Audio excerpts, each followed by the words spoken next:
What's up, guys? If you already couldn't tell, I think real estate investing is one of the best ways to invest, and there are multiple reasons why, specifically 5. For this video, I am getting a lot of the content and ideas and the reasons exactly from a video I watched of Pace Morby. I think he's an investing genius, especially when it comes to creative financing. So the reasons and the example I'm about to go over is taken from one of his videos or a combination of his videos. So I hope you guys learn a lot from these 5 reasons why real estate investing is the best way to go. Reason number 1 is cash flow. Now, if you're looking to invest in real estate and want to get an investment property, possibly on top of a primary residence you already have, when it's all said and done, obviously you're going to want to see some cash flow. And the cash flow happens when you have your down payment on the property, but then you have that monthly mortgage payment that you have to make every month.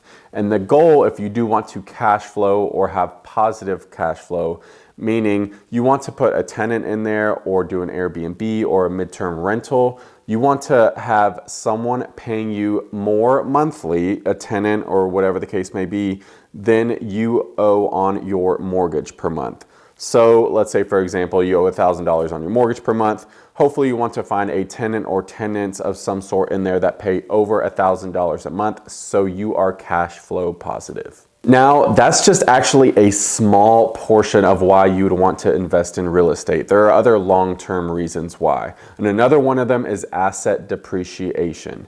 The IRS actually allows and benefits you for your taxes up to 27.5 years worth of asset depreciation on your property.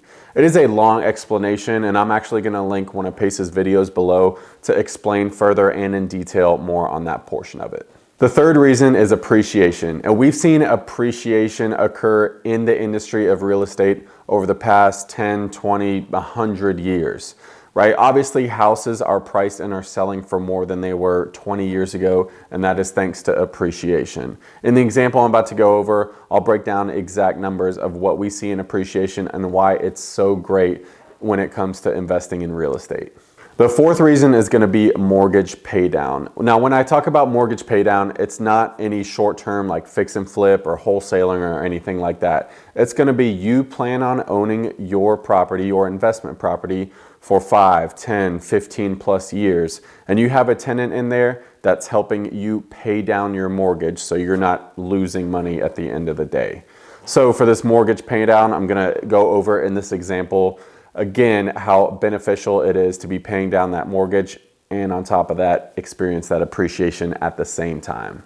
The fifth reason, and the most creative or interesting reason, I think, is leverage.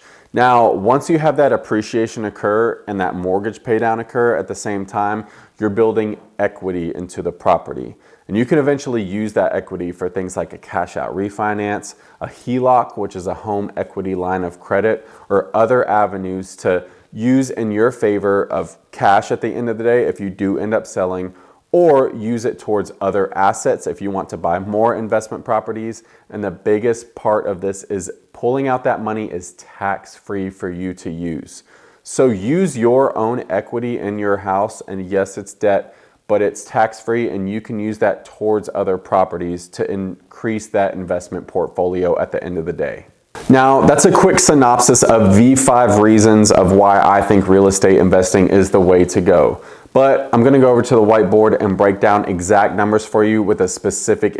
Okay, for the purchase price, we're going to use an example of $200,000 house. Okay, so for the cash flow portion, you can buy this multiple ways. You can buy it traditionally, you can buy it subject to, which we'll go over. You can buy a seller finance, which you can go over. If you're using it strictly for an investment property, you can go get a DSCR loan. Okay, there's multiple ways to go about it. But on a $200,000 house, depending on the down payment, the way you buy it, and the interest rate as well, let's just say your monthly mortgage payments, so your principal, interest, taxes, and insurance are going to be $1,200, okay? But let's say you know ahead of time, if you had some help, had a good realtor let you know what rental market was good to invest in, let's say you can rent it out long term for $1,650 to a tenant. Okay, there's a real life example. The mortgage payment was $1,200. Found a tenant long term to rent it out for a 12-month lease for $1,650 a month.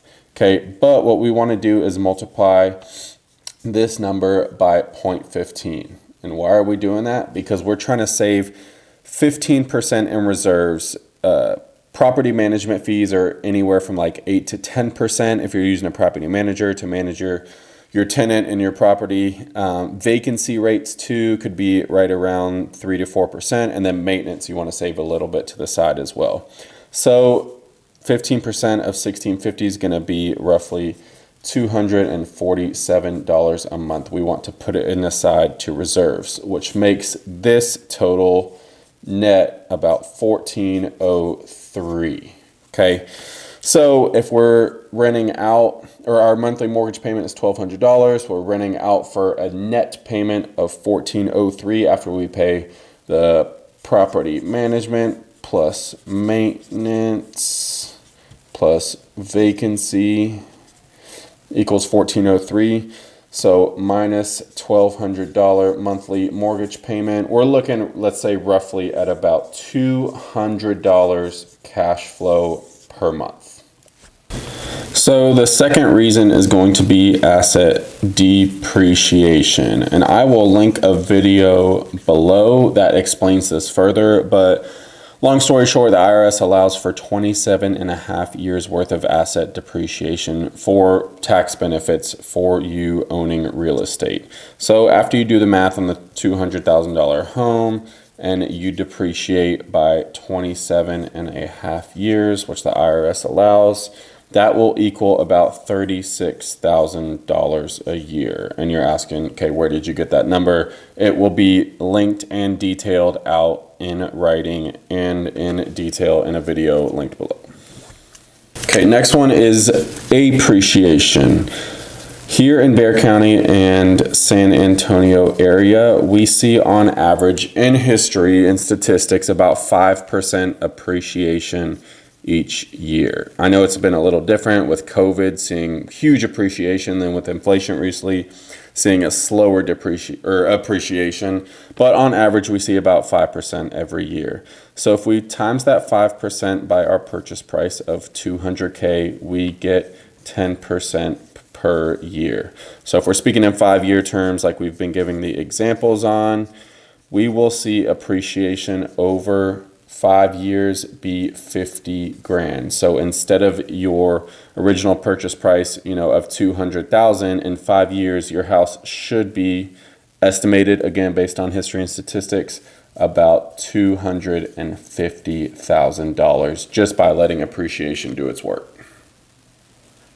The fourth reason is going to be the mortgage pay down. So every month you are obliged to pay down your mortgage on time every month, and that's made of your principal, your interest on the loan, your property taxes, and your homeowner's insurance, as all comprised within your monthly payment. So that monthly payment for this example is $1,200, but out of that, your principal applied to it, not good art, but is about $400 every month. So if we do the math on that and we do 400 times 12, right? So 400 a month times 12 months in a year equals about $4,800. And we are using that 5-year example again, times 5. We're getting $24,000 worth of mortgage payoff in that 5 years, which is paying down your original purchase price of $200,000 will be $24,000 less than that over time, over 5 years.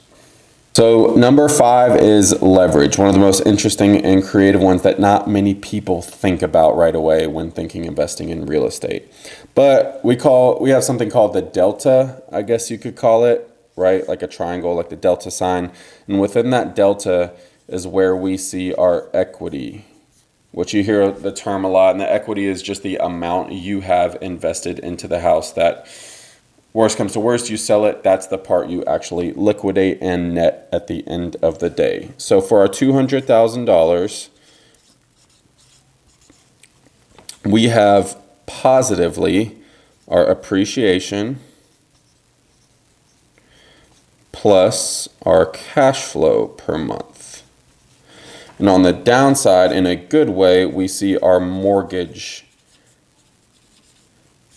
being paid down every month. Using that 5-year example, we mentioned that the appreciation we see over 5 years would be an estimate of $50K plus our cash flow, which would be over the span of 5 years an estimated 12 grand, because we had 200 a month times 12 months is 2,400 times 5 years is 12 grand.